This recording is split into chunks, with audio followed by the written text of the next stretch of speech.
আসসালামু আলাইকুম রহমতুল্লাহ। এটি একটি টিভিএস ব্র্যান্ডের ফ্যান।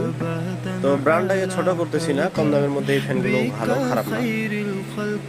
এটার কয়েলটা পুড়ে গেছে। এটা দুইটা কয়েল হয়, একটা স্টার্টিং কয়েল হয় আর একটা রানিং কয়েল হয়। তো মূলত এখানে দুইটা কয়েলের মধ্যে মাঝখানের কয়েলটাই উপরে বেশি প্রেসার গেছে এবং সেখানকার একটা কয়েল পুড়ে গেছে। এই যে দেখেন, একটা কয়েল পুড়ে গেছে। তো এটাও একটু ফায়ারিং করতেছিল, এটা কোনোভাবে সমাধান দিয়েছি।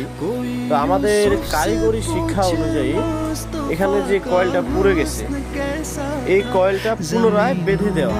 এখানে যেমন 300-350 পাক ছিল, পুনরায় এখানে 350 পাক বা 320-30 পাক এখানে দেওয়ার কথা।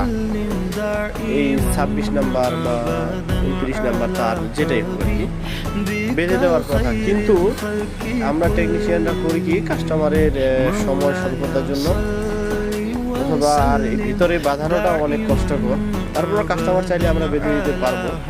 কিন্তু কাস্টমার বলে যে ভাই সংক্ষেপে করে দেন। তো সংক্ষেপে করে দিলে হয় কি, তখন যে কয়েলটা পুড়ে গেছে ওই কয়েলটা কেটে বাদ দিয়ে আমরা তার পাশের কয়েল থেকে এই লুকটা নেই। তো আমাদের কারিগরি শিক্ষা অনুযায়ী এটাকে পুনরায় বেঁধে দেওয়া। তবে এটা বেঁধে না দিলেও একটা অথবা দুইটা কয়েল পুড়ে গেলেও এই ফ্যানটা চালানো সম্ভব। যদিও এই জায়গাটাতে একটু ম্যাগনেটিং শক্তিটা কম হবে, কিন্তু এই যে বাইরেটা আছে এটা দিয়ে কিছুটা মেকআপ হবে। এই হলো বিষয়, এভাবে সার্ভিসিং করা যায়। ধন্যবাদ। আসসালামু আলাইকুম।